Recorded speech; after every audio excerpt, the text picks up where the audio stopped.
Anyone grow up with Sesame Street? Because I did. Well, anyways, since it's Muppet Movie-a-thon, we're reviewing its first movie, Follow That Bird from 1985. It's actually pretty good, especially considering it's a preschool movie. You'd think in a Sesame Street movie, you start out with the pan of the Sesame Street neighborhood, but surprisingly not. We start with Oscar the Grouch singing the Grouch Anthem. It is pretty dumb, but that's what makes it so good.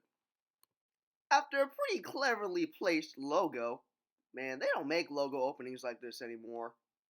We meet the Feathered Friends, whose purpose is to place stray birds and families.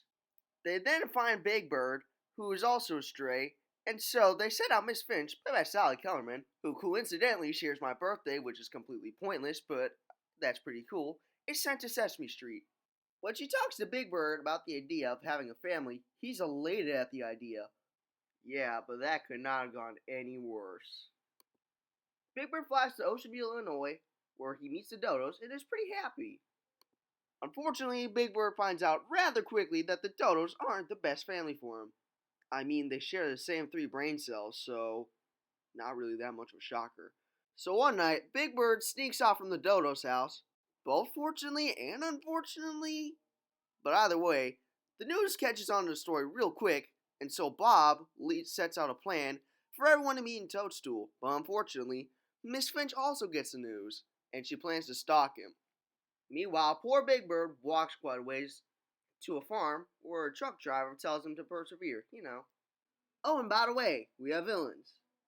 Just because. They're unnecessary, but they're kind of funny, so I'll give them that. Big Bird stops by a farm and stays for a night with the help of 2 kids, but the next morning gets scared off by Miss Finch. And while that's going on, Telly, Honker, Oscar the Grouch, and Maria stop by the Don't Drop In. Telly and the Honker make the wise decision to stay outside, but unfortunately for poor Maria, she gets into a food fight. Man, Maria always had bad luck with Oscar. Miss Finch chases Big Bird to Toadstool, but loses him in a parade.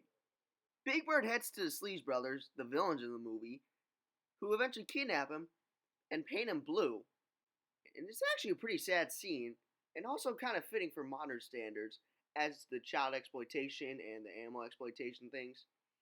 In fact, the scene was so sad that Carol Spinney, the guy playing Big Bird, actually cried after filming this.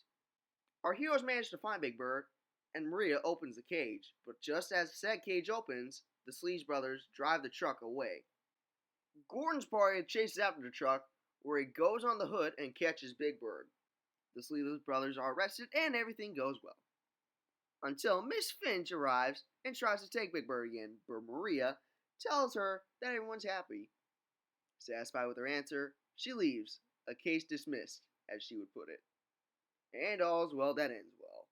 For a movie aimed at a preschool audience, it's actually not that bad. It's got some good humor, some good set pieces, and it actually has some pretty good emotional value too. Overall, I'm giving this one a 9 out of 10. It's pretty good.